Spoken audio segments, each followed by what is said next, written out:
Selamat pagi Bapak dan Ibu sekalian. Mungkin langsung saya buka. Mohon maaf atas sedikit keterlambatannya.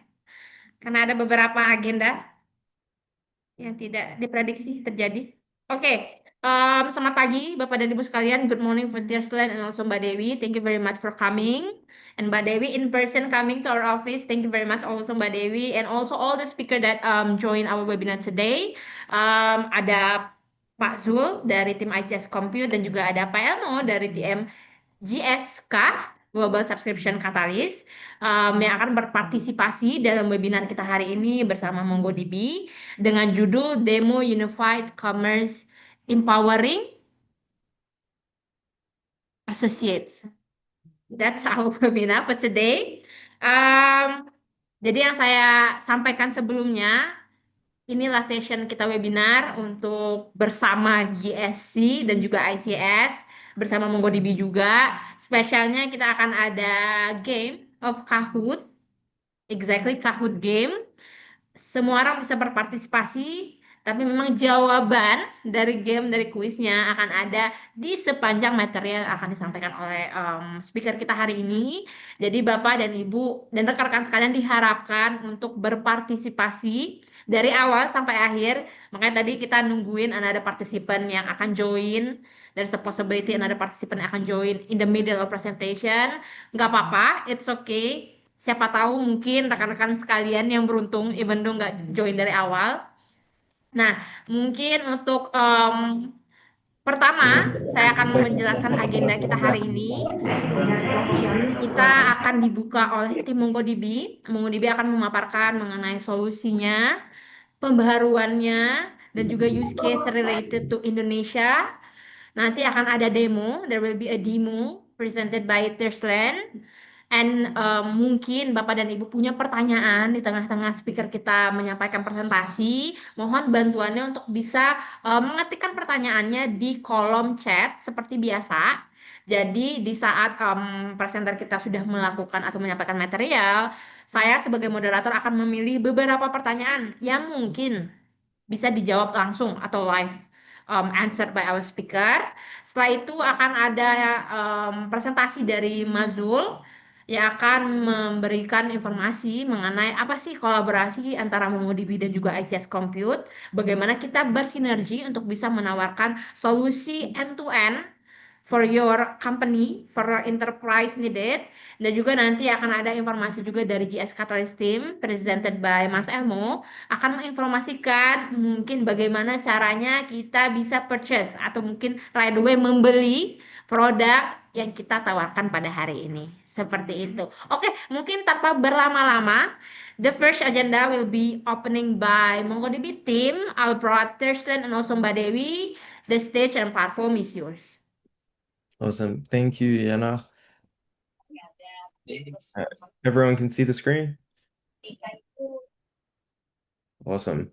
So, quick introduction. My name's Teslin. I look after the solution architecture or the technical enablement across all our partners in ANZ and ASEAN.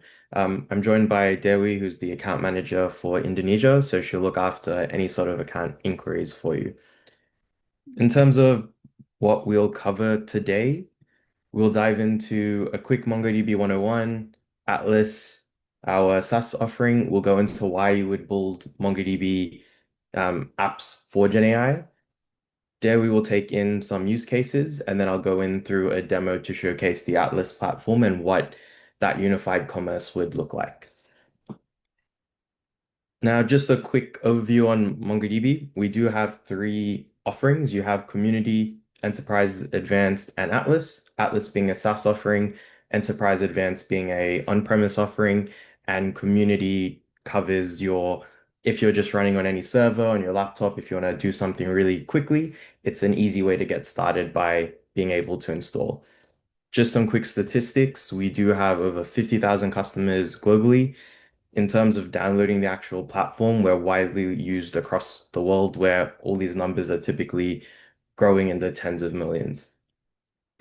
Now, before we dive into more of the technical around MongoDB, I really like to look into what we consider common misconceptions. So, for instance, when you look at building MongoDB, there's a lot of things that users have been seeing over a long period of time where they remember MongoDB from our first versions.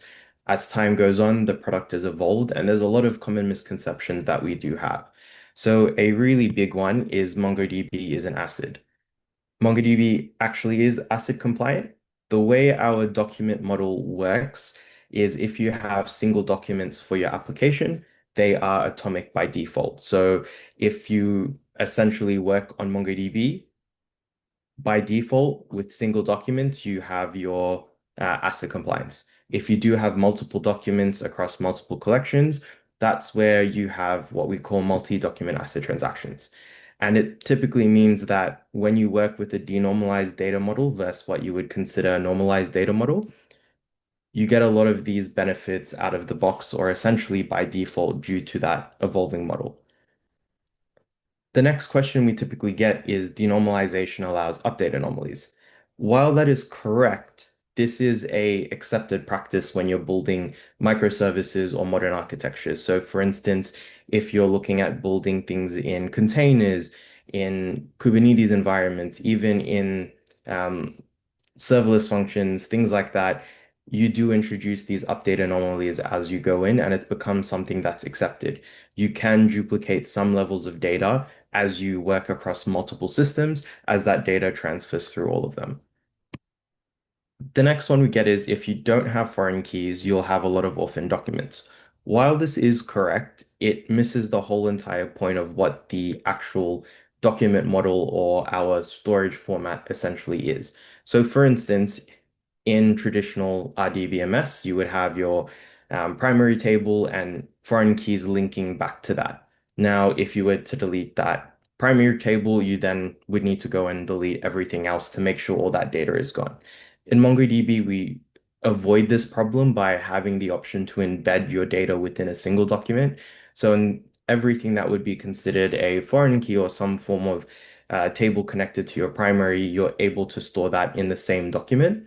And there are different ways that we do look at it. The last one I want to touch in is schemaless is bad for your data.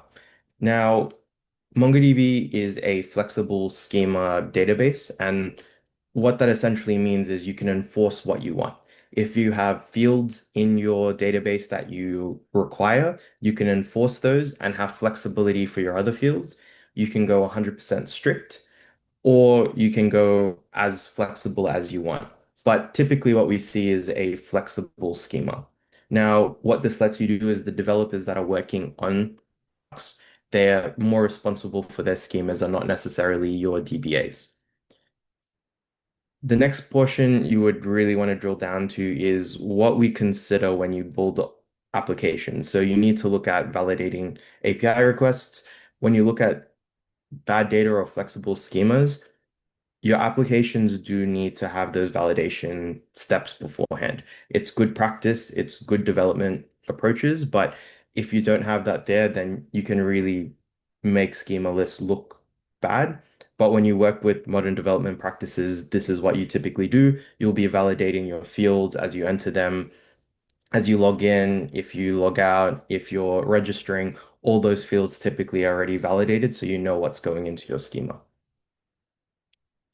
Now, we typically look at contrasting worlds. So from MongoDB being a NoSQL technology, we would see it from SQL to NoSQL, relational versus non-relational databases, normalized structures versus denormalized structures. And the biggest difference is tabular systems from SQL to document systems on NoSQL. And as you typically see, most organizations today, their default is building databases using relational databases. For instance, they want to store their normalized data into a tabular structure. Now, the common statement we'll see is relational data is best suited to a relational database. And this is typically what we're going to see. We could have a large table that could have all of your information denormalized. So by doing so, you have every single thing in an available table. As time went on, storage formats were quite expensive many, many years ago. We moved into different normal forms. So you could go first, second, third, fourth. And what you're essentially doing is normalizing your data by removing any repeating groups, and then you ensure that each column contains a single indivisible piece of data. As we go into the next step, you ensure any non-key attributes are dependent on the entire key. So you start to split up your data by normalizing it to the smallest amount. It means that you have control over certain areas, each of those tables, but the more you normalize your data, the more you have to join and connect all of that together. What we typically like to see is most data is relational. So if you look at a very simple schema, you could have orders, orders line, products, addresses, customers, and they all have different type of relationships to each other. What we like to say is all your data is relational, irrespective of using splitting your data up normalized or denormalized, all that data that you store together in a document is relational. For instance, you have order ID here, customer ID, you have shipping information, and your embedded order items. So by doing so, you have a single rich document that contains all the necessary information that you need. And we start to look at that same statement where we've said relational data is best suited to a relational database. What we'd rather look at is normalized data is best suited to a relational database. Now, when you look at that, that's more accurate to what we see in today's world. If you want to normalize your data, you would want to use a relational database. If you want to denormalize your data, you will look at using a NoSQL database. When you look at normalizing your data, this is where it gets even deeper. You have relationships there. And when you denormalize your data, you also have that relationship between your data as well. There are a few reasons why you typically normalize your data. And what you'd usually hear is back 10, 20 years ago, even further, storage costs were quite expensive. But the real power of normalization you get is a bit of query flexibility. You have data integrity, and if you need to evolve your schema, they tend to affect just one of those normal forms. But in most cases, when you do make a schema change, you are looking at majority of tables that are connected. But there are a whole set of trade-offs when you work with normalization. The biggest one is complexity. The more your systems grow, the more your relational databases grow, you have a lot of complexity. So for instance, you could get mega schemas, thousands of tables, hundreds of joins. You could put all your company data in multiple tables, and it gets very, very complex. As you build onto that, you can run into synchronization problems. You could start to have static relationships where certain schema changes, particularly where those relationships and keys are impacted, they become more complex and that generally requires some form of application downtime due to, say, something like locking. If you step deeper into synchronization, you can read into areas where you'll have specialized teams that look after only set bits of schemas. And you can imagine you essentially create something like a gatekeeper where you have to get permission, have to make sure that changes to a particular database schema or sets of tables won't affect other applications, other users, other microservices, essentially. And then that starts to create more dependencies around your system the more you normalize that. Now, when you look at modern engineering, it doesn't map well to normalized data structures. As you work with object-oriented languages, if you look at Java, C, Rust, Python, for instance, the way you work with objects and data don't inherently map to the way you would store them in a relational database. This is where you start to use frameworks or ORMs to actually turn that SQL data into some object that you're able to use. And as you start to build on microservices and have smaller monoliths, this is where you start to run into a lot of scaling issues where you would have to isolate certain parts of systems to different types of engineering teams. And then you can lead into even more microservices with duplicate data, and you start to delegate integrity to the application layer. So whereas you have strong integrity constraints from a relational database, as you work with microservices, you start to lose some of that as you start to introduce that duplication, isolation across your application layer. Now, what we typically see is you normalize till it hurts and you denormalize it till it works. And this is where you could have your order total column. It could be caching. You could have materialized views. You could be using things like JSON being relational. You could be using CQRS. There's a whole wide variety of ways that you could essentially denormalize your data within normalized structures. But the case for denormalized data models starts to work in a more positive area. You have object orientation, so your denormalized schemas align much more closely with the way you essentially work with your code. So as you would do a register, for instance, on a website, the way you would store that data would be an object in your preferred coding language, and you'd be able to store it the exact same way into MongoDB.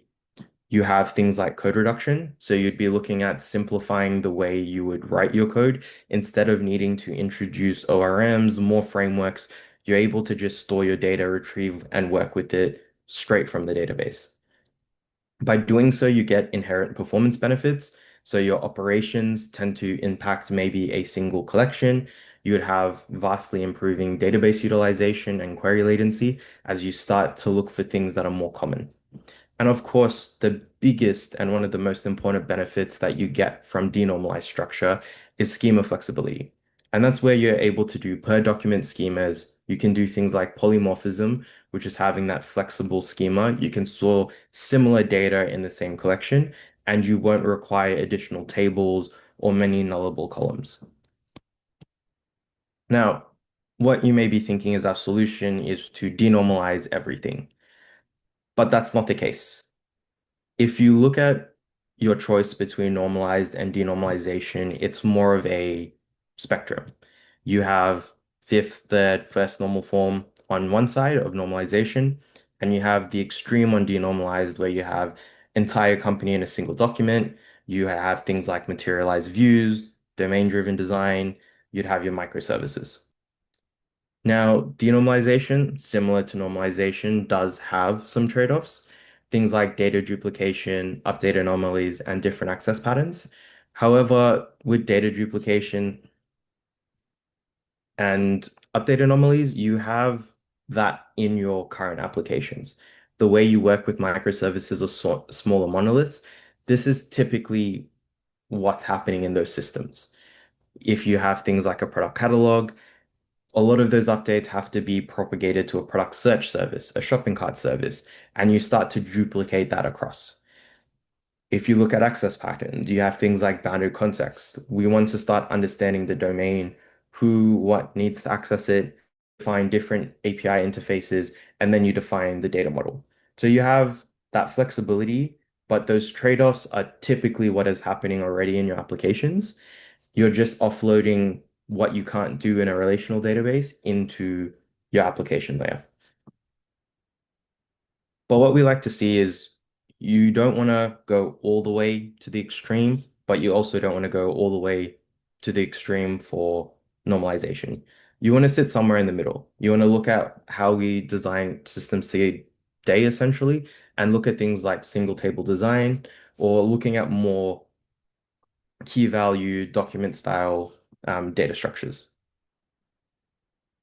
So you must be thinking, why MongoDB? MongoDB's foundation and where it came from is the document model. What you see here, the easiest way to understand is a JSON object. In MongoDB, we store that as BSON. It's a binary version of it that has a lot more data types. So for instance, in normal JSON, you typically have string, number, Boolean, type formats, but with using BSON and MongoDB, you get access to ISO date, number decimal, geospatial. You get many, many more data types, over 20 plus that you can work with, store your data, and it will be binary, so it'll be much more compressed. The power we get here are the 4 points to the right. Your documents are universal. It covers lots and lots of use cases.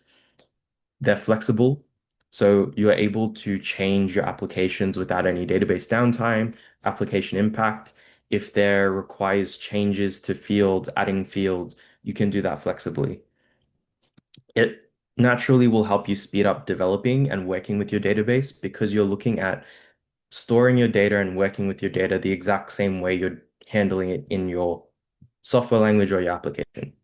And you're able to put all that relevant data together. So instead of needing to join hundreds of tables to get all the information, you're able to essentially query everything from a single document, reducing joins, improving query performance, and having a lot more overall performance for your database from utilization to those specific queries being run. That's just MongoDB in general, but what we really want to showcase is the power of Atlas. So MongoDB Atlas is our SaaS offering. You can run it across all three clouds. You can run them across all three clouds simultaneously, and you're able to essentially deploy things in a matter of, I guess, your control. So what I mean by that is in MongoDB Atlas, you have access to all of these services.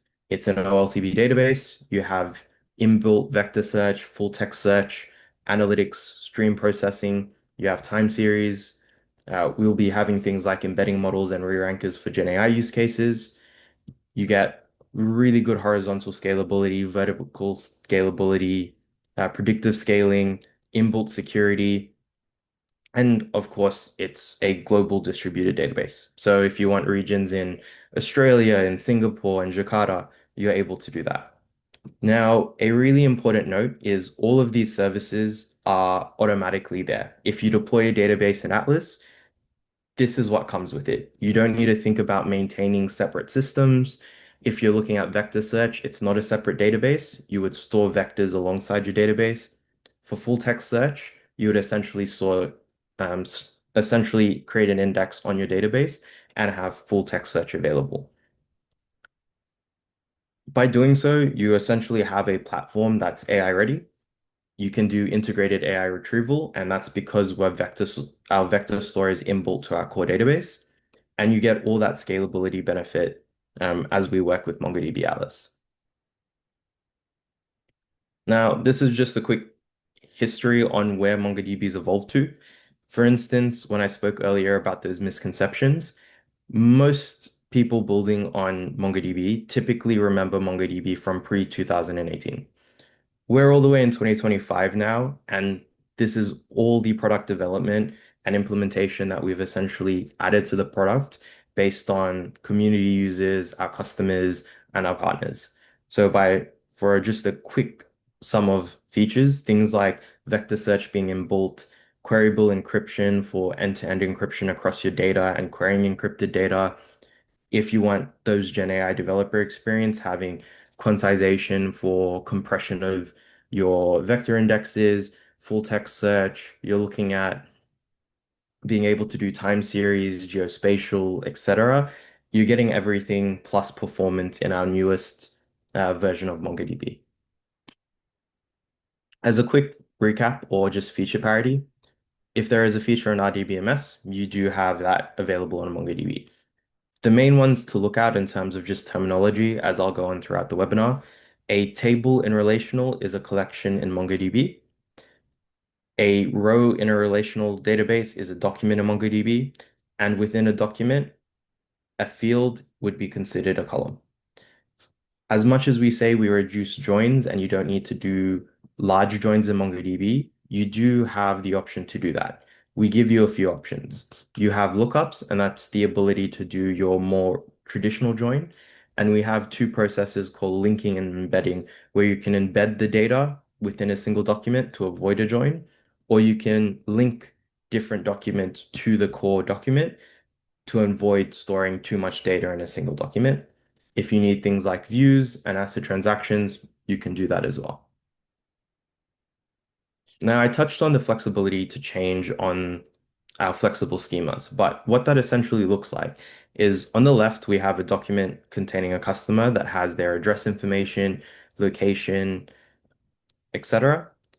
For instance, if I want to add a new field, you would have to, in a relational database, take that database down, make schema changes, update every single row in that database to contain that new field, whether it contains data or it's nullable.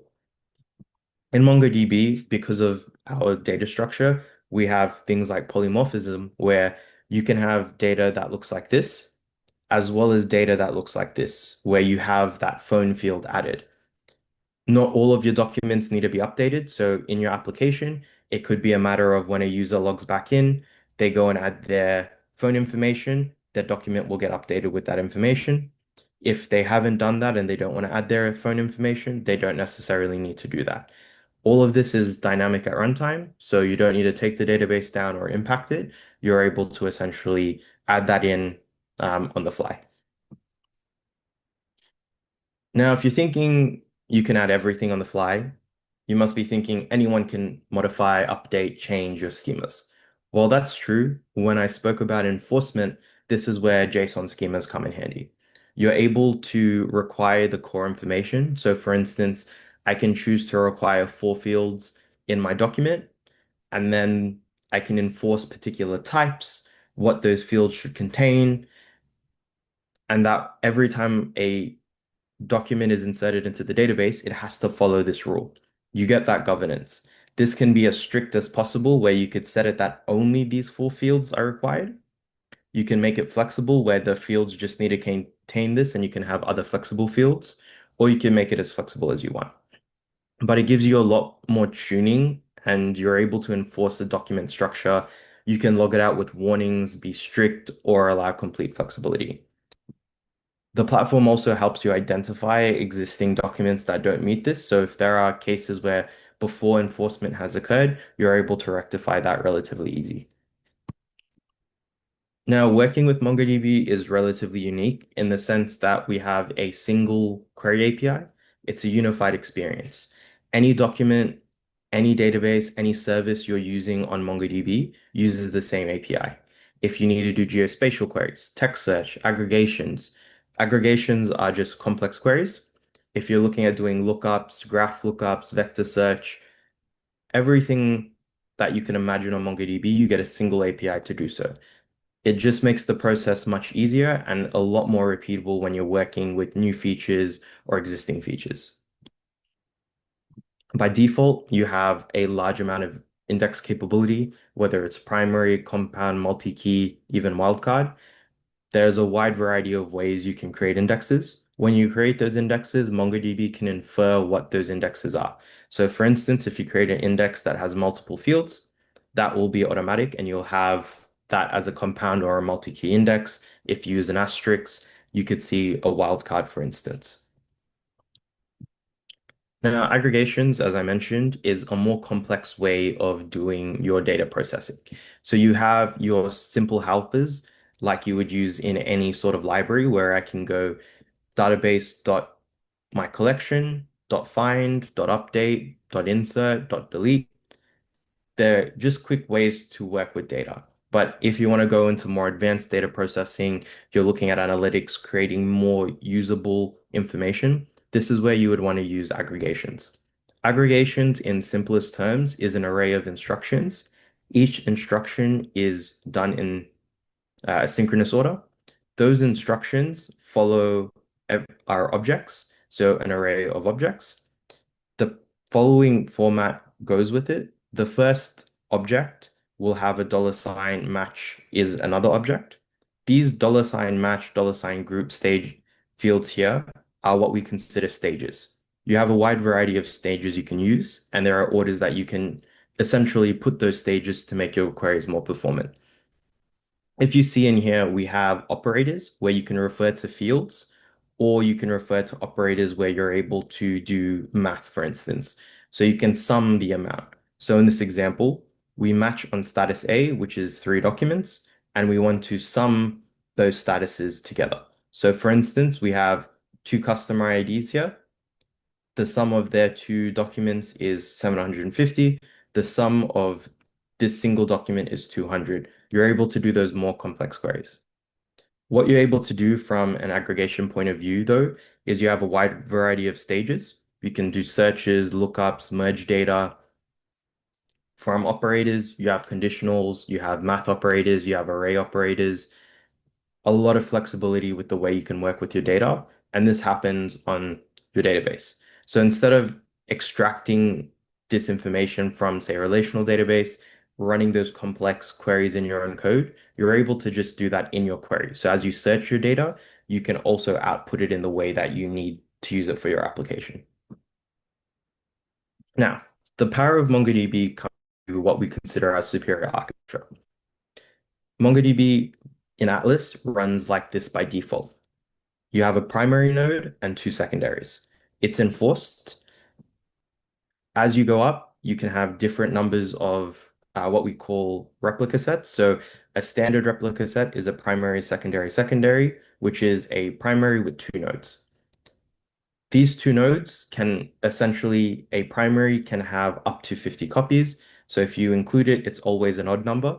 So if you have 50 copies plus the primary, you would have 51 nodes in that sense. With this architecture, what you get is automatic failover. You get self-healing. And this 5 seconds failover time here is not 5 seconds for every time it failovers. It's the maximum amount of time it's going to take to failover. It's typically in milliseconds or a few seconds at max. It's very rare that it's really hitting that 5 seconds unless it's a really large base. By default, you get retriable reads and writes. So in a random event where a query isn't met or the application maybe has a network blip and it can't access the database for a second, it will automatically retry.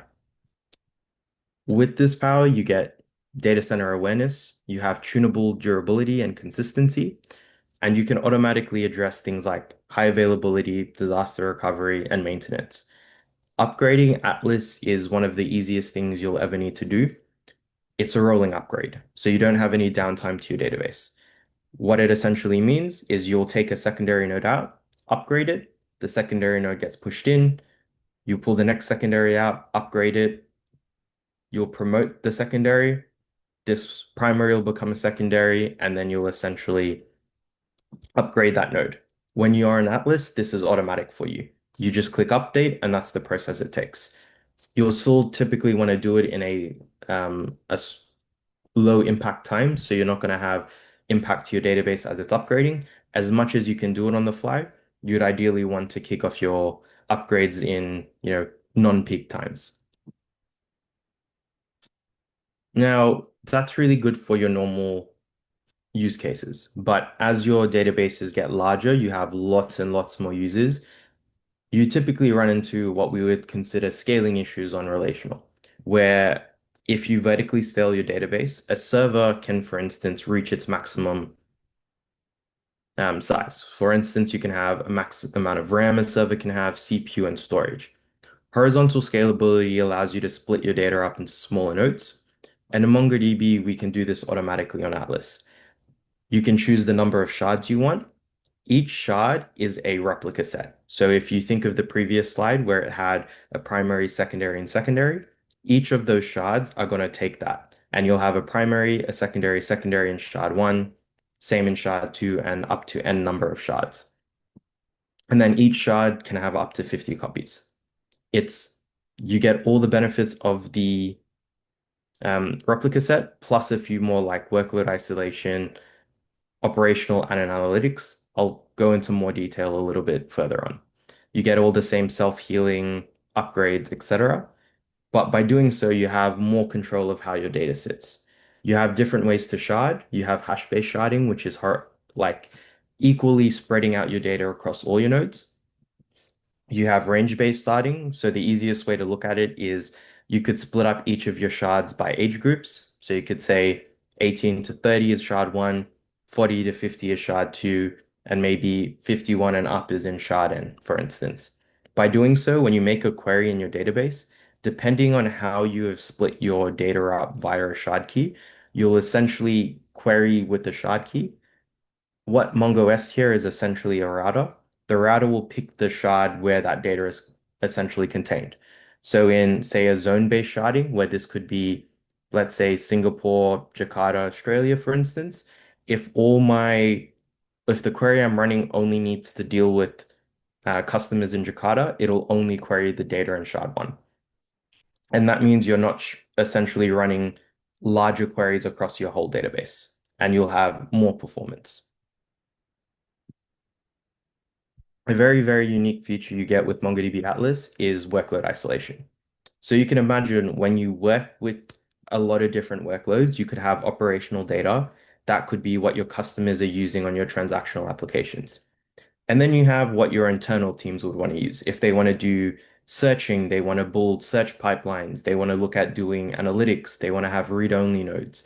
You're able to add nodes into your replica set that aren't a part of the core replica set. So what it essentially does is essentially you can have a primary, secondary, and secondary for your transactional data, and you could have two extra secondaries that only job is to serve your non-transactional workloads. And by doing so, you can scale independently.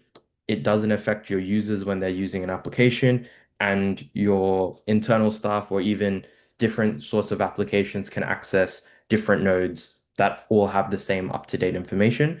And it still has all the same benefits with scaling, horizontal scaling, and isolation. On top of all of that, security is a really big part. So you have in transit, at rest, and in use security. In transit is over the network, at rest is at the core database, so where the data is stored, and you have access to in use. So that's your sensitive fields on the client side. And by doing so, it's encrypted in memory. So if you're doing queryable encryption or client-side field level encryption, that's the ability to query your data while it's encrypted without needing to decrypt it. To touch on what we consider Atlas search and vector search, it's quite good. You have the process of having a search engine inbuilt in your database. So in the traditional approach, you have a database. It has the option to extract, transform, and load that data into a search database. You now have two systems that contain all of that data, and you'll always have to ETL it into that search engine. In MongoDB Atlas, we do this by default. We take the core database and search engine. We're using the same Apache Lucene. We put it together, and we're able to have a single database that can do both search and normal CRUD operations, aggregations, complex queries in the same database with no ETL.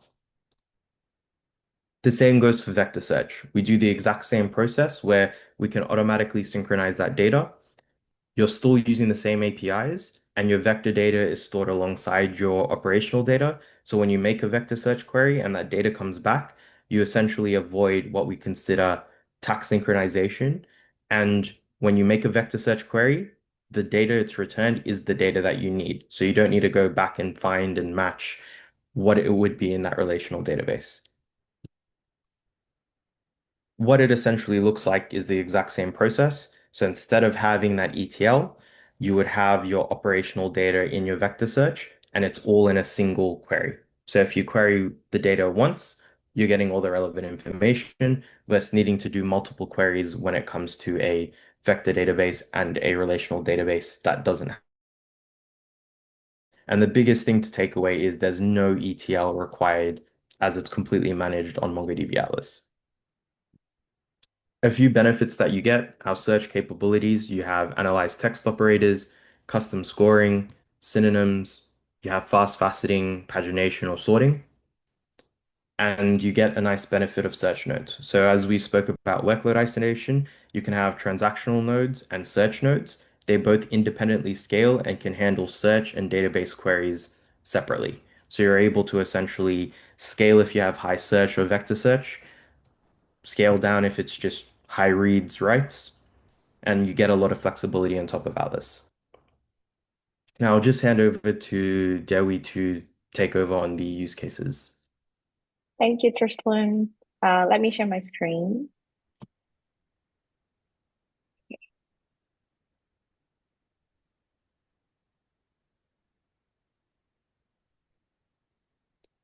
You see my screen all right?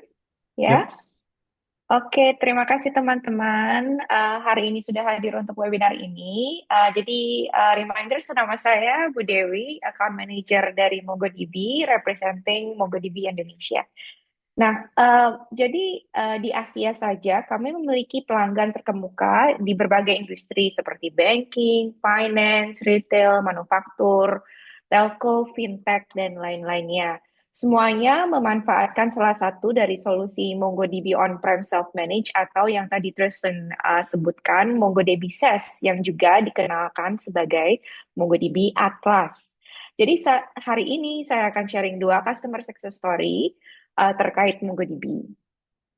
Yang pertama adalah Alfamart. Jadi Alfamart adalah rantai toko atau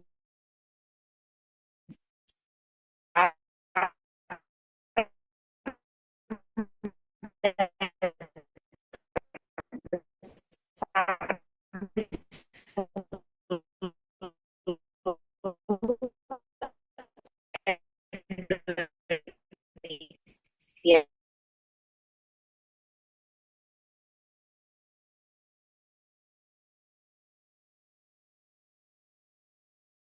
Jadi 1 detik menggunakan MongoDB Atlas. Pertama, waktu prosesan yang lebih cepat. Sebelum menggunakan MongoDB, waktu untuk pemindaian anggota atau member scans rata-rata adalah 4 detik. Tetapi setelah bermigrasi ke MongoDB, waktu rata-ratanya menjadi 1 detik saja. Kedua, penskalaan otomatis basis data tanpa downtime. Secara otomatis meningkatkan atau menurunkan skala berdasarkan sumber daya yang digunakan tanpa adanya downtime atau gangguan layanan. Ketiga, fleksibilitas dan kesederhanaan dalam penyimpanan data. Memungkinkan penyimpanan data dari lebih dari 1 tabel dan 1 dokumen tunggal atau single document yang Trislan mention sebelumnya, menjadikan lebih sederhana dan lebih cepat untuk menemukan dan menyimpan data. Dan dengan MongoDB Atlas, Trislan juga menginfo bahwa tidak ada ETL proses yang diperlukan juga. Nah, dalam segi keempat, mudah bagi database administrator, MongoDB menyederhanakan pengelolaan basis data, database management dengan penskalaan dan konfigurasi yang lebih mudah. Yang kedua adalah contoh Bank Amar. Sebagai hasil dari upaya membuat kredit lebih mudah diakses oleh lebih banyak orang, Amar Bank sebenarnya menyalurkan pinjaman kecil senilai 8 triliun rupiah kepada lebih daripada 575.000 pelanggan pada tahun 2022. Nah, dengan hal proyek ini menghasilkan peningkatan pendapat yang sangat besar dalam 7 tahun, dari 28 miliar rupiah menjadi 797 miliar. Bisnis impact-nya bagus sekali dengan MongoDB. Sebelumnya, keperluan MongoDB sebagai NoSQL database timbul sebab Amar Bank menciptakan platform pinjaman digital cerdas yang dipimpin oleh AI, yaitu Tunaiko. Sepertinya teman-teman pernah menggunakan Tunaiko kan ya? Dengan menggunakan Google BigQuery untuk pemodelan data, mereka membutuhkan platform data yang cukup tangguh untuk melakukan penskalaan seiring dengan laju pertumbuhan data mereka. Nah, dengan itu diperlukan solusi untuk menghubungkan 2 set data dan digunakan untuk menentukan kelayakan kredit atau kita bilang credit worthiness, calon peminjaman. Data terstruktur seperti nama dan alamat yang Kristen juga mention tadi, dan banyak data yang tidak terstruktur yang mencangkup banyak faktor situasional dan perilaku yang perlu flexibility, dan ini terdapat di flexible document model kita. Nah, MongoDB Atlas membantu dalam manajemen operasionalnya dan mendukung penskalaan yang lebih fleksibel. Solusi ini juga terintegrasi dengan baik dengan Google BigQuery karena Atlas menjalan secara natively atau asli di GCP. Penskalakan otomatis atau auto-scaling akan meningkatkan atau menurun tergantung pada tingkat penggunaan. Hal ini juga membantu menjaga biaya tetap rendah untuk Amar Bank dalam bisnis di mana margin keuntungan dari pinjaman sangat ketat. Nah, dalam segi use case saya sudah selesai. Saya akan hand over ke Trislan untuk demo store associates kita. Over to you, Trislan. Thank you. Let me unshare my screen. Give me a second. Sorry.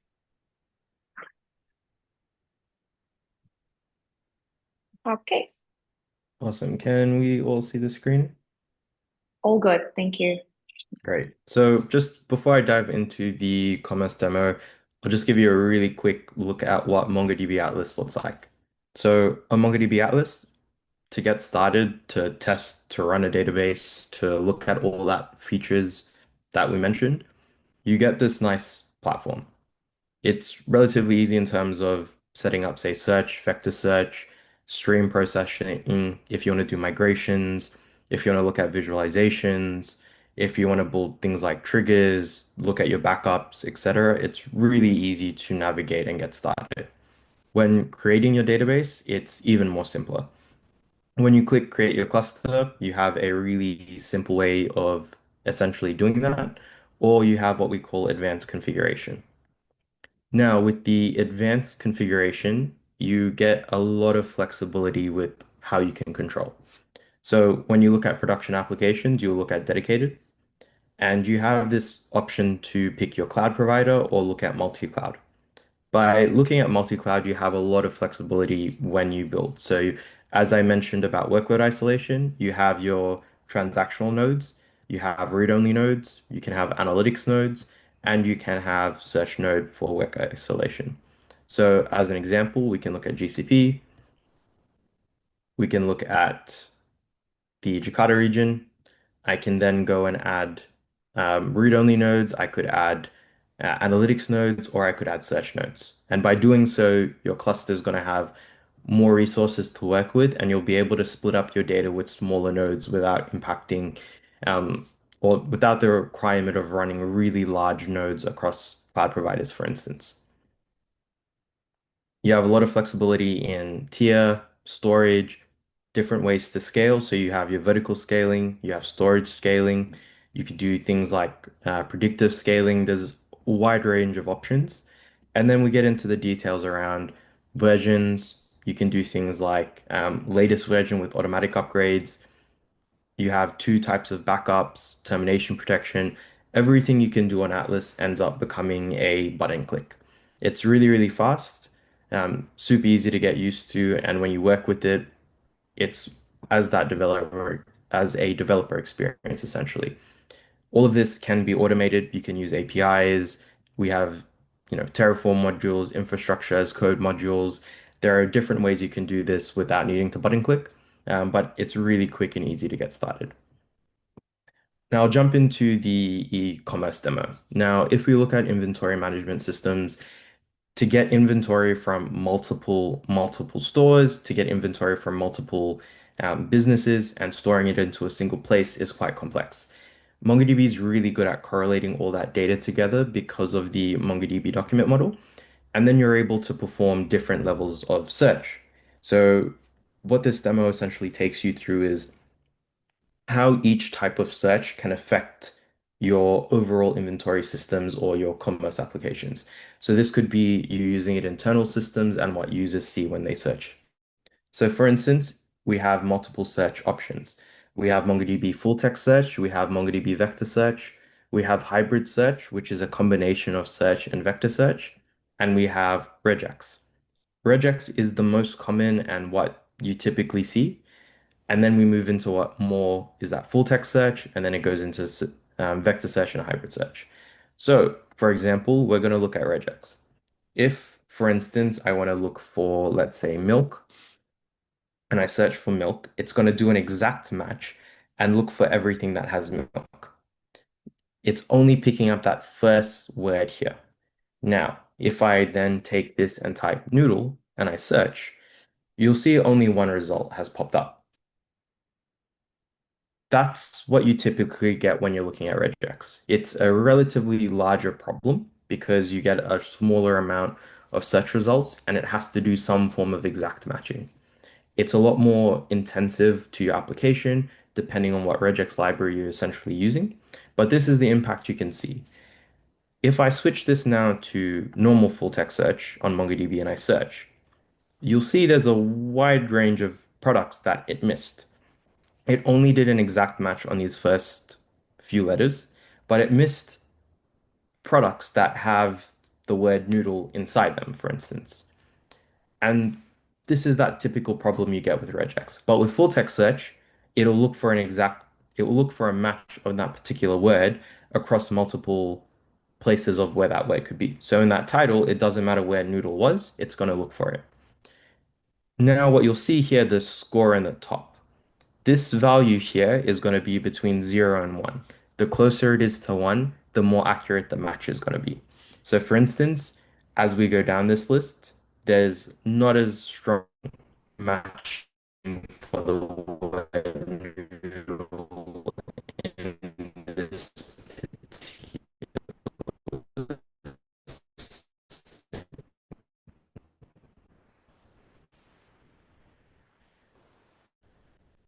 If we click view details, you can see when you want to restock it.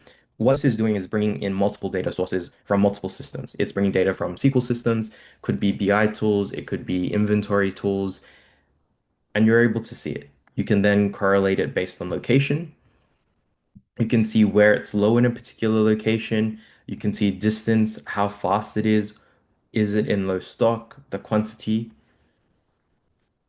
and you can add more intelligence. So with vector search being inbuilt, we're able to do predictive AI-powered inventory.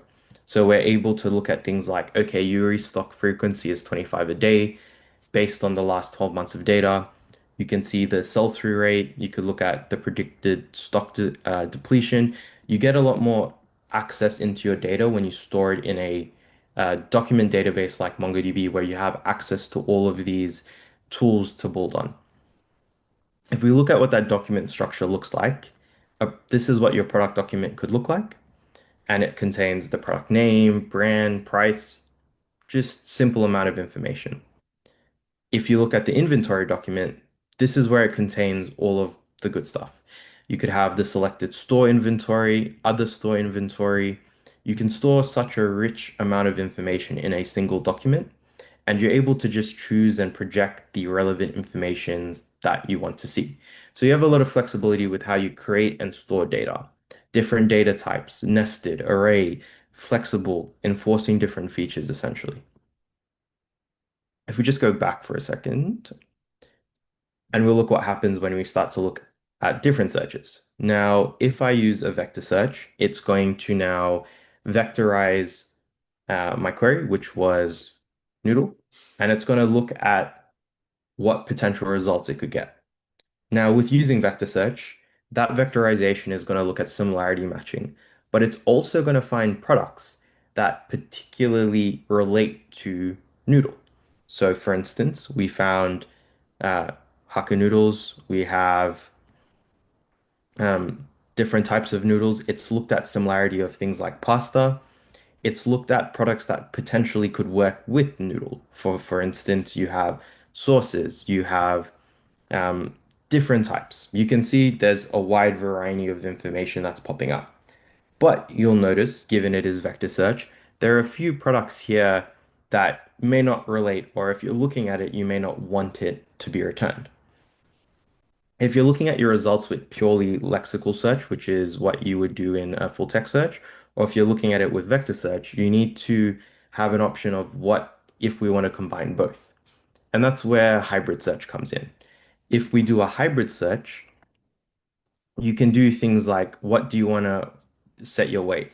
So let's say I want to have a better scoring on my vector search, oh, my normal search weight. So let's do that at 0.7.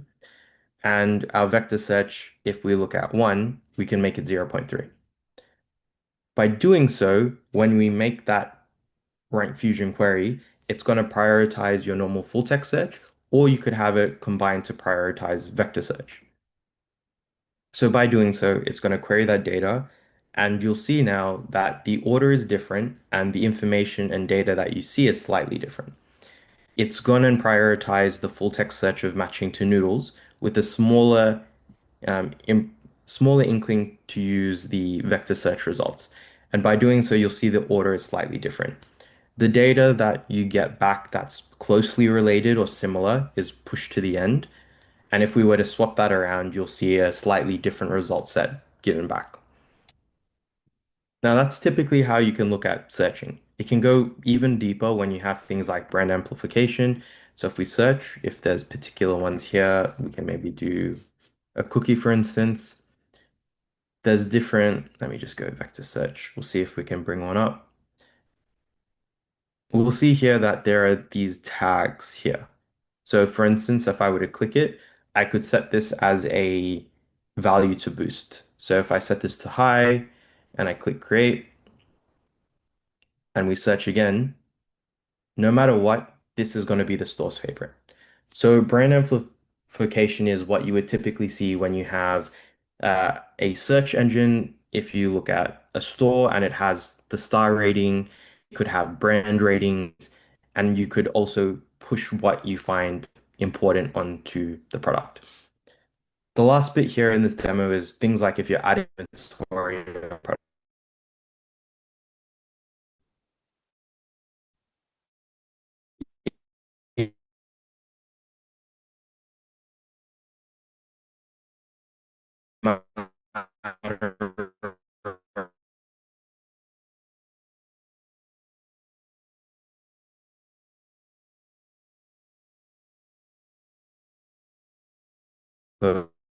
scan it. You will talk message with ideas and premise as long as they can be fed to MongoDB. I'll end the demo there and I'll hand it back to, I think, Dewi or Yana. It would be Yana. Yeah. Thank you, First Line. No problem.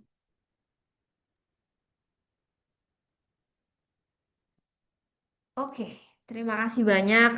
Thank you very much, Terslan, for the very informative material for all of us. And as you can see in the chat box, there are already 4 questions, I think. And Mbak Dewi already helping you actually on answering the questions. If there's a possibility, you can answer the questions right away on the chat box. It will be better. And then for the next agenda, agenda selanjutnya, I'm sorry, agenda selanjutnya kita akan ada speaker kedua hari ini. Itu akan dibawakan oleh Mazul, yang akan menceritakan atau memberikan informasi mengenai apa sih kolaborasi yang dilakukan oleh MongoDB dan juga ICS Compute. MongoDB as a product, as an ISV, as a technology partner, and also ICS Compute as a local support service partner. Kepada Mazul, saya persilahkan. Baik, terima kasih Mbak Yena atas kesempatan yang diberikan pada saya. Sebelumnya, apakah screen saya sudah terlihat? Sudah ya. Baik, teman-teman sekalian, izinkan saya memperkenalkan company profile dari ICS Compute dan bagaimana kami dapat membantu teman-teman dalam mengimplementasikan MongoDB. Baik, ICS Compute adalah perusahaan IT consulting dan services yang berfokus pada pemberdayaan bisnis di Indonesia ya, dengan solusi strategis di cloud computing, generative AI, dan juga cyber security.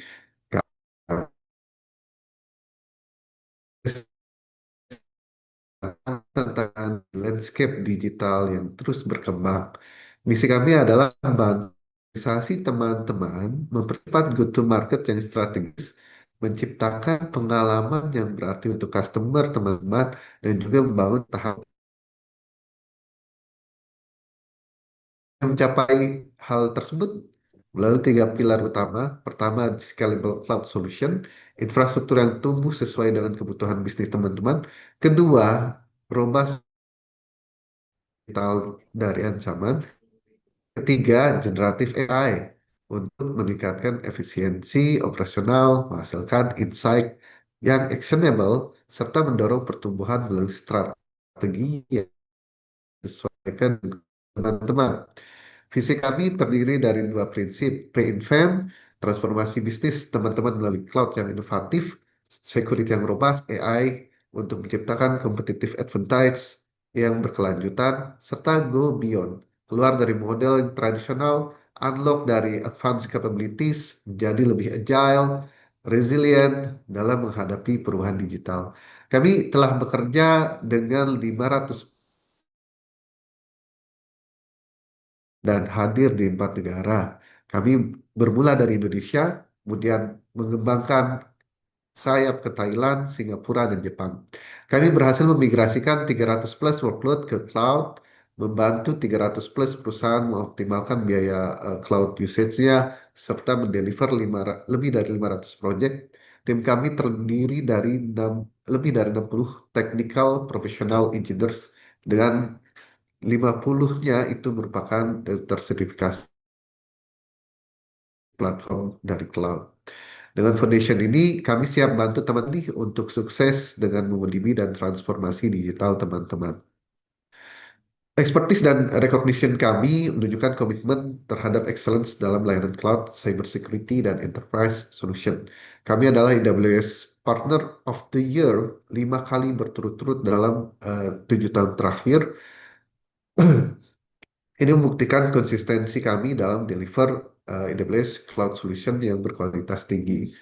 Recognition juga datang dari Fortinet, kami sebagai Certified Cloud Partner Award 2023 dan Partner Excellent Award di 2024. Di level kompetensi, kami memiliki key kompetensi di berbagai area dari AWS, Migration Services, DevOps Services, Cloud Security Competencies, dan juga sebagai Premier Partner AWS pertama di Indonesia, kami juga memiliki kompetensi generatif AI.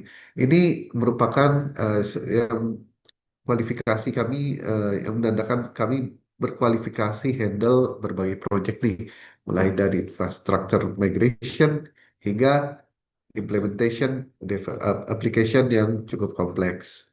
Tim kami terdiri dari 60 plus certified profesional dengan kredensial dari AWS, Google Cloud, Fortinet, Alibaba Cloud, Oracle, dan platform enterprise lainnya. Kredensial dan recognition ini merupakan bukti kami memiliki capability untuk membantu bisnis teman-teman. Dan sekarang mari kita lihat tantangan-tantangan digital apa saja yang bisa kami bantu atasi agar teman-teman dapat bertransformasi. Sekarang kita bisa lihat realitas yang dihadapi bisnis Indonesia saat ini. Ada 6 tantangan digital yang kritis dan sangat terkait. Pertama, cloud adoption dan cost control. 70% bisnis menghadapi kesulitan dalam pengeluaran cloud. Data ini dari IDC 2024, banyak perusahaan yang mengadopsi cloud, tapi biayanya terus membengkak tanpa kontrol yang jelas. Kedua, rising cyber security risk. Menurut Kaspersky Lab, di 2024, 67% bisnis di Indonesia mengalami data breach atau security incidents. Ketiga, AI adoption challenges. McKinsey di 2024 menunjukkan bahwa lebih dari 50% bisnis di Indonesia menghadapi kesulitan dalam implementasi AI, terutama dalam hal integrasi dan ROI concern. Yang keempat, outdated business application. Hampir 45% bisnis masih menggunakan legacy system yang memperlambat operasi dan meningkatkan biaya. Sumbernya dari Gartner di 2024. Yang kelima, compliance pressure. Dengan regulasi baru seperti PDP, kemudian 75% bisnis itu kesulitan untuk stay compliance. Data dari Kominfo. Kemudian yang keenam, di data management issue, menurut Deloitte di 2024, 34% bisnis tidak menggunakan data mereka secara efektif untuk decision making dan juga customer insight. Inilah tantangan yang real dan urgent, dan disinilah peran kami, ICS Compute, solusi kami di cloud, cyber security, AI, dan enterprise application dirancang untuk tackle tantangan-tantangan ini nih. Kami membantu bisnis teman-teman untuk tetap go ahead ya, untuk tetap di depan di era digital ini. Sekarang mari kita lihat portofolio lengkap dari SS Compute, apa yang kami tawarkan untuk bisnis teman-teman. Portofolio kami dibagi menjadi 3 kategori utama. Pertama, solusi di area cloud and surrounding ecosystem. Kami menawarkan hyperscale cloud, enterprise resource planning, incident management, backup and disaster recovery, data platform, DevOps, serta Internet of Things. Di cyber security kami punya identity access management, endpoint protection, network management, security, cloud security, application security, data security, SIAM, and SOAR. Di generative AI dan analytics kami menyediakan dari generative AI platform untuk reporting serta virtual assistant. Kedua, di area services kami menawarkan consultation and assessment, consolidated billing, well-architect framework, professional service, managed service, dan training program. Layanan-layanan ini memastikan teman-teman mendapat support end-to-end dalam implementasi dan operasional.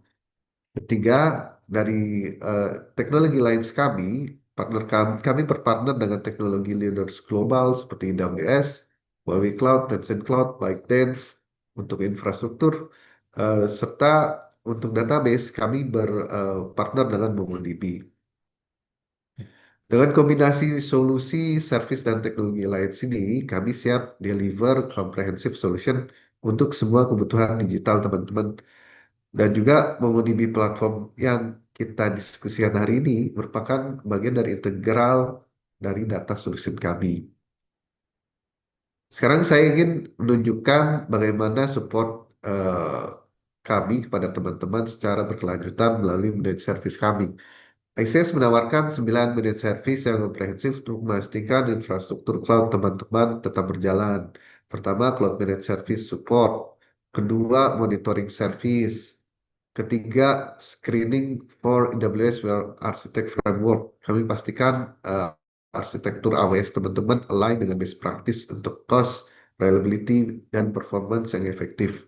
Keempat, di Cloud Database, kami provide experience support untuk MongoDB dan MongoDB infrastruktur teman-teman. Yang kelima, di Edge Computing, kami expert untuk Edge Computing, CDN, serta dari CloudFront dan Cloudflare.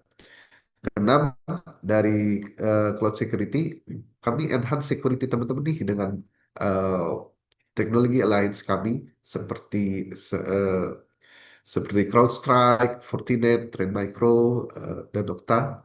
Kemudian yang ketujuh, disaster recovery on cloud, kami dapat memastikan dalam emergency tertentu gitu ya, kami bisa bantu teman-teman agar bisnis continuity tetap terjaga.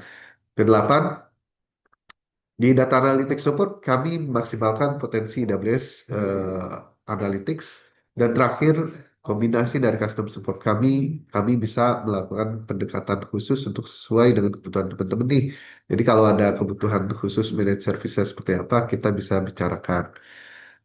Dengan 9 layanan managed service ini, kami dapat memastikan teman-teman bisa tetap berpikir tenang ya. Dalam hal ini, teman-teman bisa lebih tenang untuk menjalankan bisnis digital teman-teman. MongoDB Atlas merupakan fully managed cloud database service yang dengan enhance dari scalability, real-time performance, serta streamlined data management. Kami dapat membantu migrasi MongoDB secara cluster to cluster sync ataupun live migration sehingga teman-teman bisa migrasi nih dari migrasi ke cloud dengan smooth gitu. Kemudian MongoDB Atlas merupakan layanan MongoDB managed sepenuhnya. Kami juga dapat membantu menyiapkan infrastruktur database yang dedicated maupun yang shared infrastructure, multi-cloud deployment, scaling, serta performance advisor untuk memastikan performa MongoDB teman-teman tetap handal ya. Dengan begitu, teman-teman tidak perlu khawatir tentang operasional dan complexity. MongoDB juga powerful untuk search dan analytics. Atlas Search memungkinkan full text search, kemampuan full text search, vector search untuk AI powered search, analytics nodes untuk dedicated analytics workload isolation, search node untuk scalability. Kami sudah bekerja dengan puluhan customer di Indonesia menggunakan MongoDB. Mereka dari berbagai industri seperti laboratorium klinik Rondia, Bibit, Mitra Keluarga, Infomedia, Kompas, Idon, Vernos, Hemdal, Link, dan banyak lagi. SS Compute memiliki lebih dari 10 engineers yang sudah tersertifikasi MongoDB dengan expertise khusus di data analytics dan AWS deployment. Jadi expertise dan practical experience kami siap bantu teman-teman nih sukses dengan MongoDB.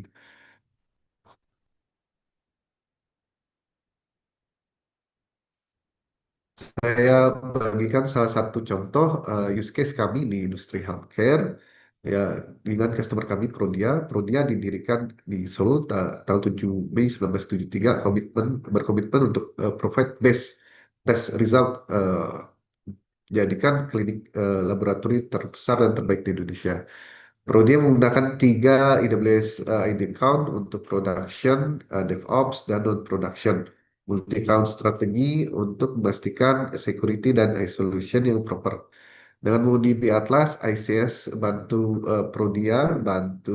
bantu Prodia untuk develop end-to-end data pipeline untuk data analytics gitu ya. Ini memungkinkan Prodia untuk leverage data mereka dengan efektif dari patient information hingga lab resultnya. Kami tidak hanya setup, Access menawarkan managed service untuk hands-on support di cloud security, di MongoDB Atlas Infrastructure, Availability, dan Coordination antar tim di berbagai organisasi, di berbagai tim dari Prodia. Ini adalah contoh nyata bagaimana MongoDB Atlas di bundle dengan expertise dari Access Compute bisa transform bisnis dalam hal ini di industri healthcare.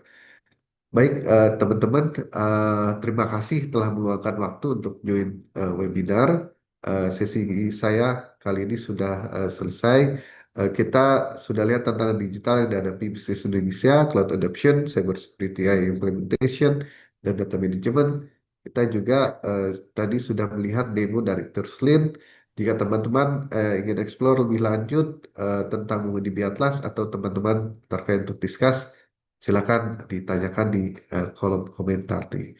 Silakan saya kembalikan lagi kepada Mbak Yena. Terima kasih.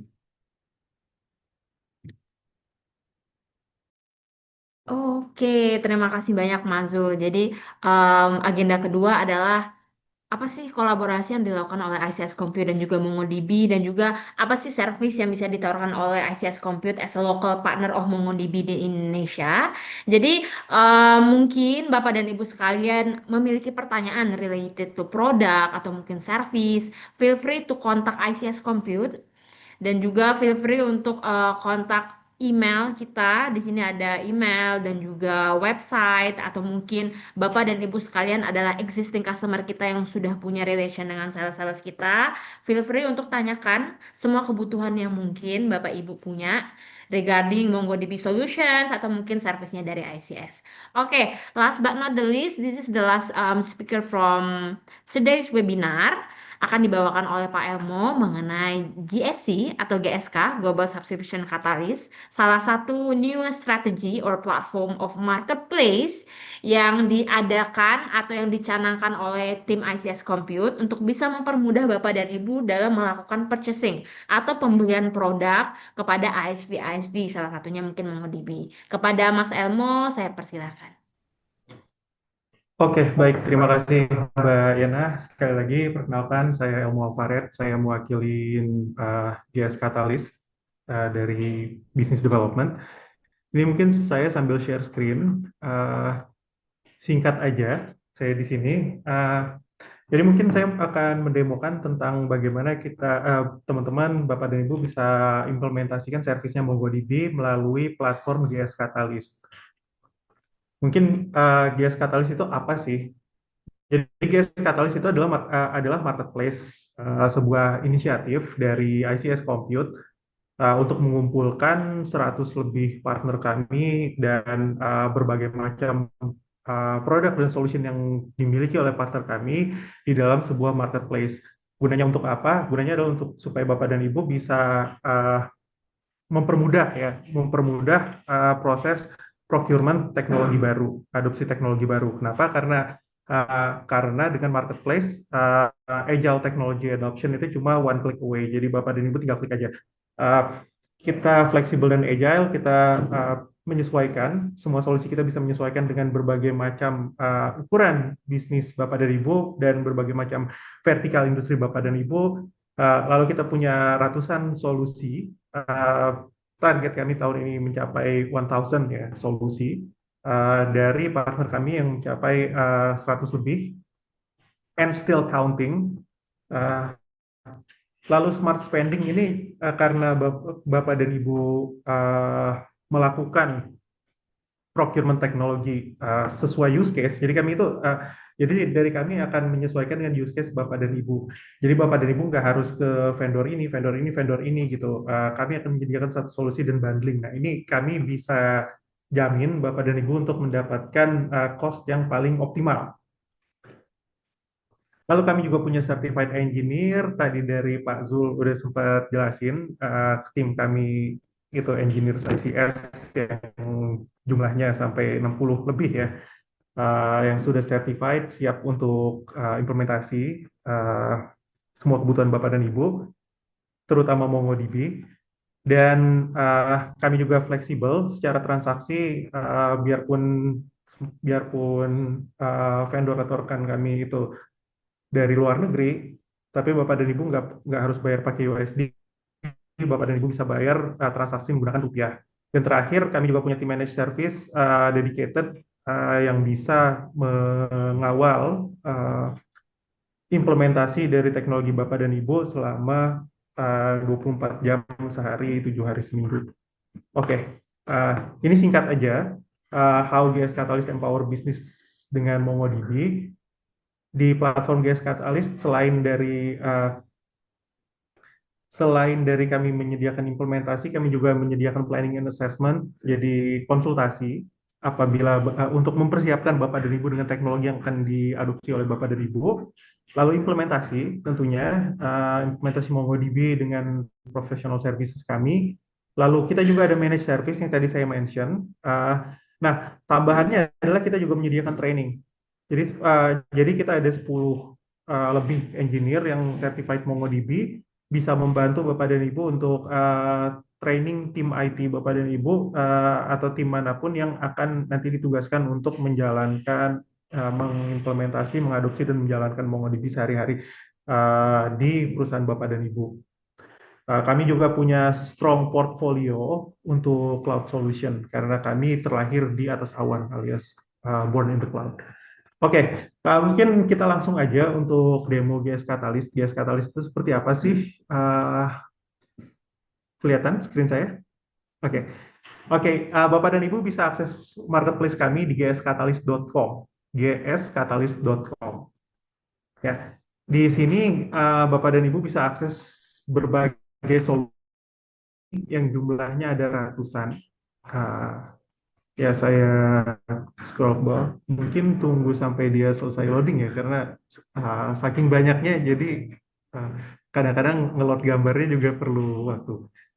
Oke, tapi mungkin saya jelasin aja, fokus aja ke partner, our today's highlighted partner kami yang terhormat, MongoDB.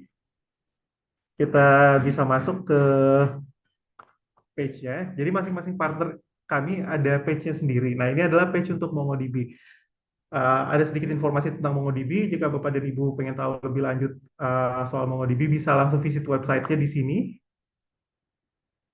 Ya, ini masuk ke website MongoDB. Ya, cuma lalu di sini ada berbagai macam solusi dari MongoDB. Saat ini baru 4, tapi akan bertambah. Akan terus bertambah. Nah, ini contohnya Bapak dan Ibu ingin implementasi MongoDB Atlas di perusahaan Bapak dan Ibu. Bapak dan Ibu bisa request private offer dari kami, di mana kami akan memberikan special price, tinggal klik button ini aja. Di sini adalah halaman informasi produk. Jadi ini informasi tentang produk MongoDB Atlas, apa itu produknya. Jika Bapak dan Ibu ingin lihat demonya seperti apa, itu Bapak dan Ibu bisa lihat videonya di sini. Lalu Bapak dan Ibu bisa lihat lebih lanjut soal deskripsi produknya, overview, dan highlight dari produk MongoDB Atlas di sini.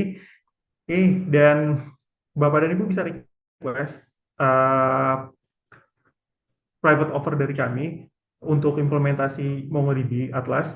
Ini nggak hanya implementasi, kami bisa sediakan tim untuk mengimplementasinya. Kami juga bisa sediakan tim untuk manage service. Jika Bapak dan Ibu butuh konsultasi untuk implementasi, kami juga sediakan. Dan training juga kami sediakan. Jadi nggak cuma Bapak Ibu nggak cuma dapat MongoDB Atlasnya, tapi semua paket yang memastikan Bapak dan Ibu bisa menggunakan MongoDB Atlas ini di perusahaan Bapak dan Ibu. Nah, bagaimana caranya? Bapak dan Ibu cukup masukkan informasi. Di sini Bapak dan Ibu tinggal masukkan informasi tentang perusahaan dan industri. Lalu Bapak dan Ibu bisa request private offer di cloud pilihan Bapak dan Ibu. Kami sudah kerjasama dengan 5 cloud ekosistem AWS, GCP, Alibaba, Huawei, Tencent, dan ada lainnya jika Bapak dan Ibu nggak lihat misalnya Azure atau atau DigitalOcean, Bapak dan Ibu ingin kami melakukan private offer dengan lainnya, atau Bapak dan Ibu belum punya preferensi, Bapak dan Ibu bisa pilih private offer with others. Dan yang paling penting adalah Bapak dan Ibu jelaskan use case-nya. Semakin jelas itu semakin mempermudah tim kami untuk mencari solusi yang tepat gitu. Bagaimana cara implementasinya ke usaha Bapak dan Ibu.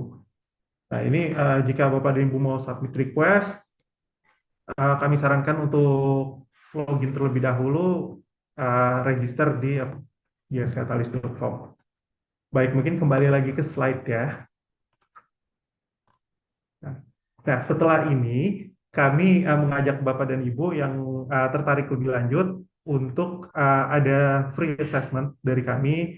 Uh, Bapak dan Ibu silakan request waktu kami untuk 30 menit konsultasi untuk mengevaluasi bisnis proses Bapak dan Ibu dan identify improvement opportunities untuk implementasi MongoDB.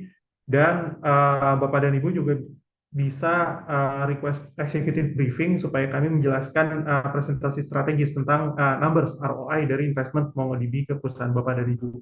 Jika Bapak dan Ibu tertarik, bisa hubungi di sini admin@gskatalis.com atau buka https://gskatalis.com/about us. Tenang saja, ini nanti saya kopas ke chat supaya Bapak dan Ibu bisa akses setiap saat sampai webinar ini selesai.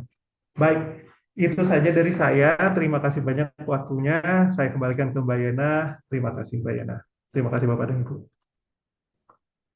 Okay, thank you very much, Mas Elmo. So, as the final slides take a bow, we're wrapping up the serious part. Oke, jadi last slide dari time speaker kita. Thank you very much for Tirsland, thank you very much for Mbak Dewi, and also ada Mazu dan Mas Elmo. Harapannya Bapak dan Ibu memperhatikan dari awal sampai slide terakhir, karena setelah ini kita akan ada have fun part, kita akan ada quiz, special quiz. Ini represent by MongoDB directly, so the quiz will be lead by Mbak Dewi. Questionnya related all about material yang sudah disampaikan, dan akan ada mungkin Mbak Dewi akan ada berapa pertanyaan ya nanti ya di sana ya. Iya, jadi ada total 6 pertanyaan dan seperti Mbak Yana bilang, kita ada prizes to be won. Jadi top 5 akan mendapat prizes tersebut sebagai e-voucher yang bisa digunakan. Oke, baik, boleh saya sharing. Oke, sebentar ya.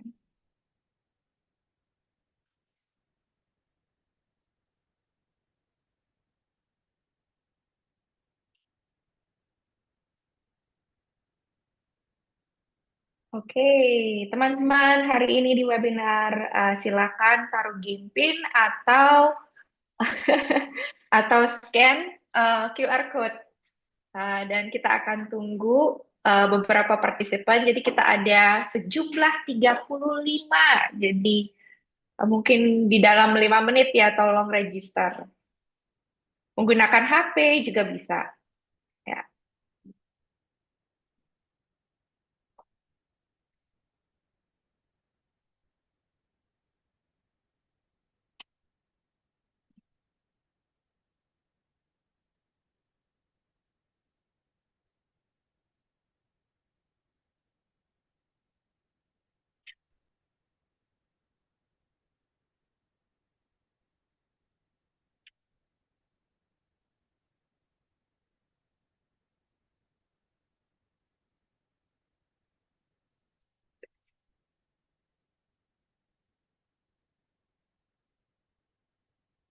Cuma 14, silakan register atau enter game pin di kahoot.co.id.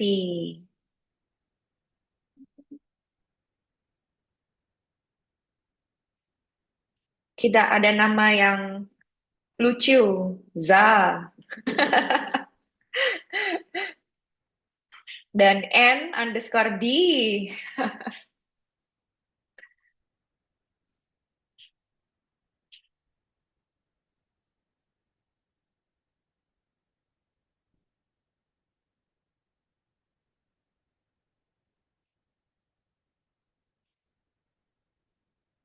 20 orang yang register.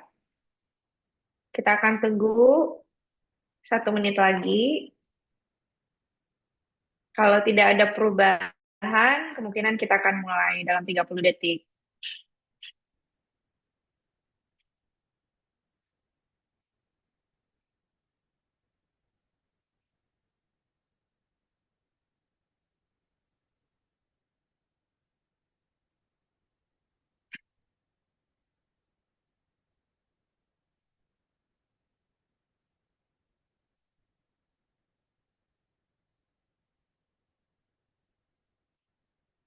Ada lagi yang mau register?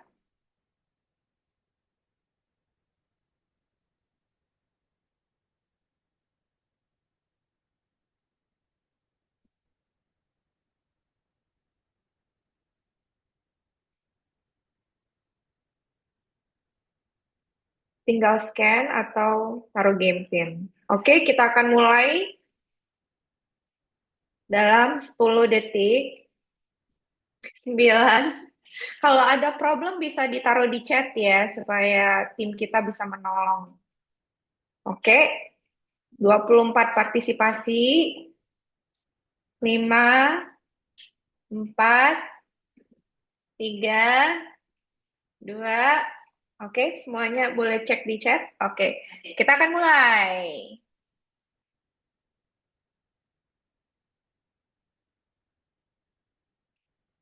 2, 1. True or false? MongoDB is not ACID. Wah, saya dengar banyak yang tik tik tik tik tik tik tik tik. Ini yang paling tercepat baru yang menang ya. Mak,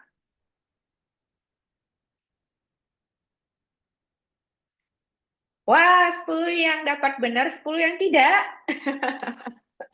Baik. Kemudian next.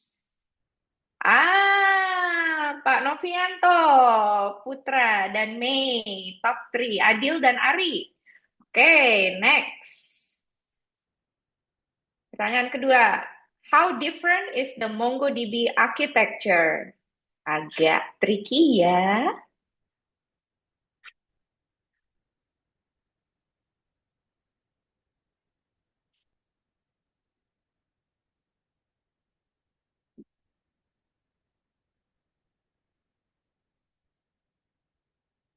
Wow, 11 orang yang dapat benar. Keren, sudah jadi MongoDB expert nih ya. Oke, siapa yang masih top 5? Wah, Pak Novianto. Hebat.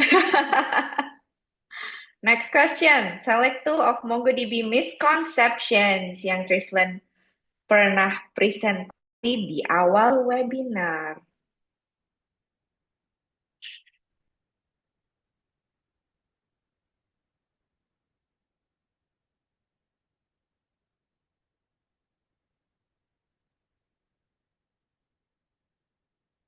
Wah, ada variasi ya. Jadi siapa masih tops? Pak Novianto, wah Adil, correct strict ya untuk questions-nya, 3 correct answers in a row. Dan Putra, oke, good. Next question, the first step in the normalization process is, paling gampang ini. Hint, hint, hint first.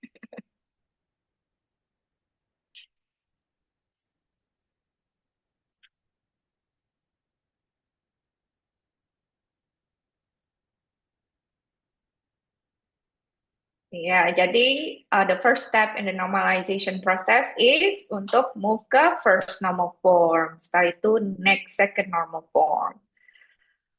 Oke, wah Pak Putra naik ke nomor 1, Mei, Novianto, Adil, dan Andy. Pertanyaan kelima, name 3 customer of MongoDB in Indonesia. Tricky ya. Kayaknya answernya sudah di sini ini.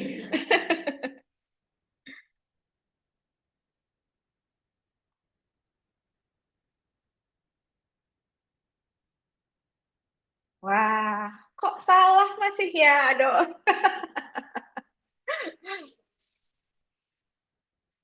Baik. Terakhir.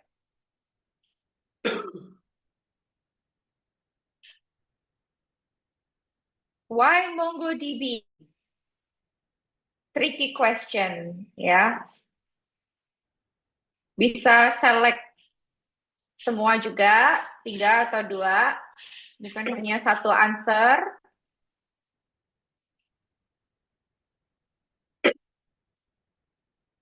Semuanya get correct. Oke, snapshot Mbak ya.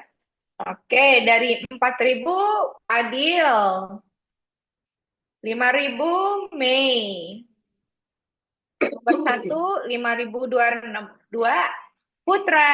Congratulations. Nanti yang 45 kita akan announce juga di email ya, yaitu Wilson dan Novianto. Terima kasih banyak, winnersnya akan mendapat voucher. Oke, over to you Mbak Yana. I hope this is very insightful untuk semua partisipasi hari ini untuk MongoDB dan ICS Compute. Terima kasih. Yeay, terima kasih banyak Mbak Dewi. Seru banget Kahootnya. Apalagi ada hadiahnya. Semangat nggak? Tadi siapa yang menang ya? Yang menang, tolong yang menang. Jadi, bagi yang merasa yang menang dan ada podium, karena kita akan memilih 5 pemenang, mohon bantuannya untuk bisa memberikan informasi detail data diri seperti nama, terus nomor telepon yang bisa kita hubungin, ataupun ini karena berbentuk voucher, kita mungkin butuh email untuk bisa mengirimkan hadiahnya secara official lewat email. Jadi nanti tim marketing saya akan mengirimkan beberapa survei pertanyaan untuk pemenang. Mohon untuk bisa diinformasikan. Next, but not the last. I hope it's not the last, tapi memang ini agenda terakhir kita, yaitu akan ada survei. Seperti biasa, survei ini memberikan kita informasi atau insight dari Bapak Ibu sekalian apabila mungkin ada harapan-harapan lainnya mengenai webinar apa saja yang perlu kita lakukan nih untuk tahun depan, atau mungkin ada insight, idea atau produk yang sangat ingin dicari atau sangat ingin dipelajari untuk tahun depan, mohon bantuannya untuk bisa mengisi survei form yang akan di-share oleh tim marketing saya. Oke, sepertinya layar sudah kelihatan.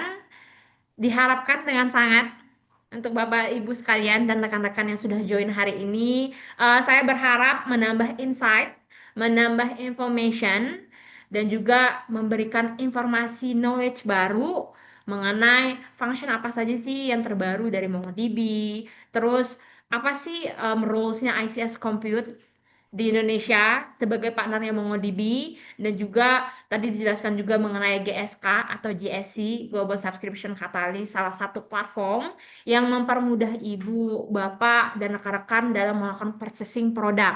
Jadi tidak hanya e-commerce untuk online produk sehari-hari, tapi juga ada e-commerce untuk produk kebutuhan company mengenai MongoDB, especially ya webinar kita hari ini, atau mungkin ada produk yang Bapak Ibu sekalian ingin ketahui lebih lanjut.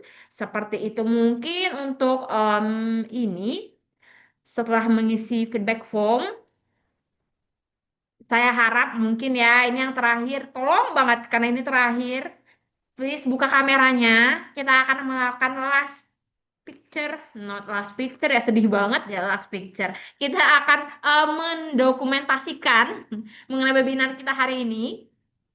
Jadi, jikalau berkenan, Bapak dan Ibu sekalian untuk bisa membuka kameranya, jadi kita akan bersama-sama mengambil gambar and memory sebagai salah satu bukti bahwa kita sudah menyelesaikan successfully menyelesaikan webinar kita pada tahun ini. Mungkin bisa dibuka kameranya untuk Bapak dan Ibu sekalian. Oke, mantap. Saya sudah melihat beberapa kamera yang terbuka. Yes. Oke, masih kita tunggu. Mungkin yang masih mau siap-siap, mau dandan, kita tunggu 1 menit. Jangan lama-lama, soalnya ini udah jam makan siang kebetulan. Mohon maaf ya. Oke, alright. I think sudah cukup. Tolong wajah terbaiknya Terslen, good smile, Mbak Dewi, beautiful smile, all of us. Ayo mukanya, alright. One, two, three. Lagi, one, two, three. Once more, the last. One, two, three. Oke, thank you very much. Terima kasih banyak Bapak dan Ibu sekalian sudah berpartisipasi. Last agenda, saya ingin mengucapkan terima kasih banyak kepada Bapak dan Ibu yang sudah join dari jam 10 teng sampai sekarang. Mohon maaf apabila mungkin waktunya agak kelewat sedikit dan banyak. Tapi hari ini kita punya 3 best speaker dari tim MongoDB, Tersland, dan also Mbak Dewi. Dan juga ada tim ICS Compute, terakhir ada Mas Elmo, dan saya sendiri as a moderator pada hari ini. Saya mohon maaf apabila ada kekurangan, atau mungkin ada salah kata dari tim marketing yang sudah menyiapkan acara webinar hari ini. Terima kasih banyak juga, dan juga pada Bapak dan Ibu yang sudah berpartisipasi di semua webinar kita, di rangkaian webinar kita pada bulan September sampai bulan November. Harapannya mungkin kita bisa ketemu lagi tahun depan with another session, another fun session. Harapannya seperti itu. Kita akan menginfokan Bapak dan Ibu sekalian. Lebih dan kurang, mohon maaf. Terima kasih dan see you next year. Bye See bye. you. Thank Thank you. Terima you. kasih semua.